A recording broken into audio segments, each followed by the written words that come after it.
Is there a supernatural overshadowing to solar eclipses? Something beyond the designed orchestration? Is there something supernatural involved? A. The great New Testament resurrection chapter, 1 Corinthians 15, gives emphasis to the special nature of all creation, including the celestial bodies. Quote, there are also celestial bodies and bodies terrestrial. The glory of the celestial is one, and the glory of the terrestrial is another. Every songbird has a ministry to you. The cooing of every child has a ministry to you. The screaming of every child has a ministry to you.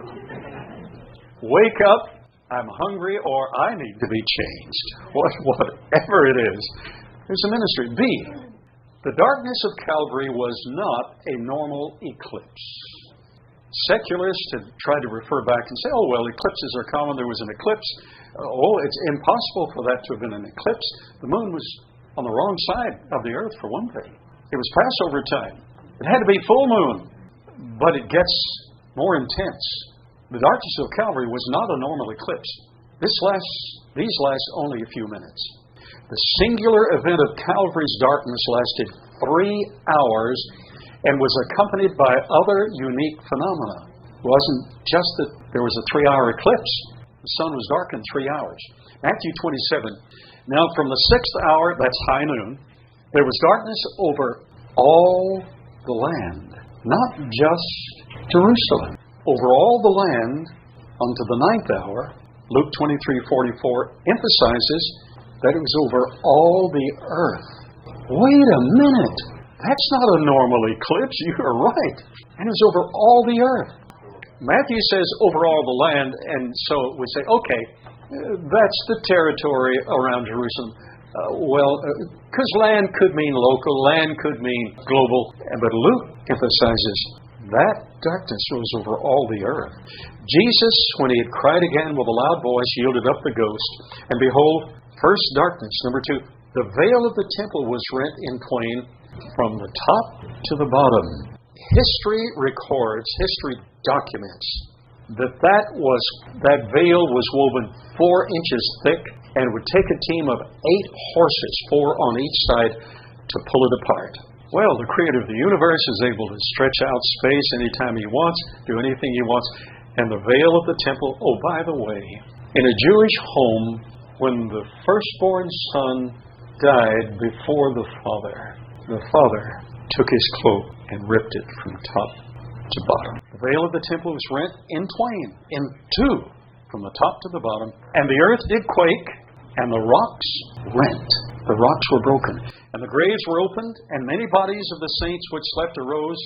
Why did it say many bodies of the saints, not all of them? If you were having a meal that evening, a fellow knocked at your door, and he said, I'd like to have dinner with you tonight. I'm your long-lost cousin, 6 times removed on your grandmother's side, who never visited Jerusalem before, and I just arose from the dead. You might let him in, but you probably wouldn't. You couldn't trust anything he said. But if just the day before you had buried your loved one and sealed the tomb, and somebody knocked on the door, open the door, and you open the door, and there is your granddad that you just buried yesterday. Would that make an impression? Many, not all, those that could be recognized for the supernatural miracle that occurred. Many of the saints which slept arose and came out of the graves after his resurrection and went into the holy city and appeared unto many. That's one of the sweetest passages in all the Bible. Don't you love the Bible?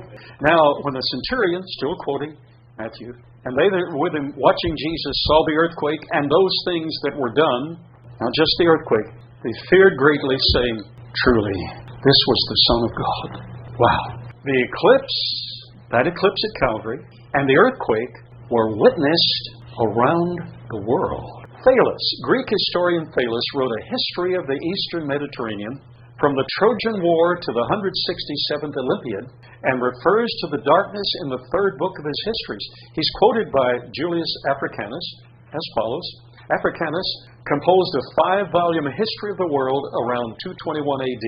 He mentions the darkness over the whole world and the subsequent earthquake. On the whole world there pressed a most fearsome darkness, a Greek historian. And the rocks were rent by an earthquake, and many places in Judea and other districts were thrown down. Then he quotes Thales. He then mentions how long the darkness lasted, which is in line with the Bible, 3 hours, and the earthquake and the resurrection of the dead. A Greek historian. Phlegon records that in the time of Tiberius Caesar at full moon. It was full moon because it was Passover. The moon's on the opposite side to perform an eclipse on the side of the sun. There was a full eclipse of the sun from the 6th hour to the 9th. Secular records. Earthquake, the rending rocks, and the resurrection of the dead. And we've just kind of eliminated all that from our books of history. Very conveniently. And so great a perturbation throughout the universe. Could it be that as they looked at the stars, because you can see the stars during the darkness of the sun, that there was a disturbance that was recorded? Well, let's see. Surely no such event as this is recorded for a long time, or as long as we can remember it. No such event. That's the way of saying that. Phlegon was a Greek historian who wrote an extensive chronology around 137 AD. He mentions both the darkness during the time of the Gospels, mention it, and the earthquake. In the 4th year of the 202nd Olympiad, there was the greatest eclipse of the sun, and that it became night in the 6th hour of the day, that is noon, so that stars even appeared in the heavens. Oh my! There was a great earthquake in Bithynia, and many things were overturned in Nicaea. Nicaea was 667 miles north of Jerusalem, where Jesus was crucified. It kind of seems like this wasn't a local event. Tertullian was a 2nd century apologist born in 160 AD who wrote, "At the moment of Christ's death, the light departed from the sun, and the land was darkened at noonday, which wonder is related in your own annals and is preserved in your archives to this day."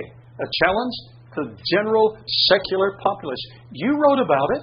Why don't you talk about it? That's what he's saying. This darkness was such a well-recorded event at the time that he challenged anyone to go read about it themselves in any library well over 100 years after it had occurred.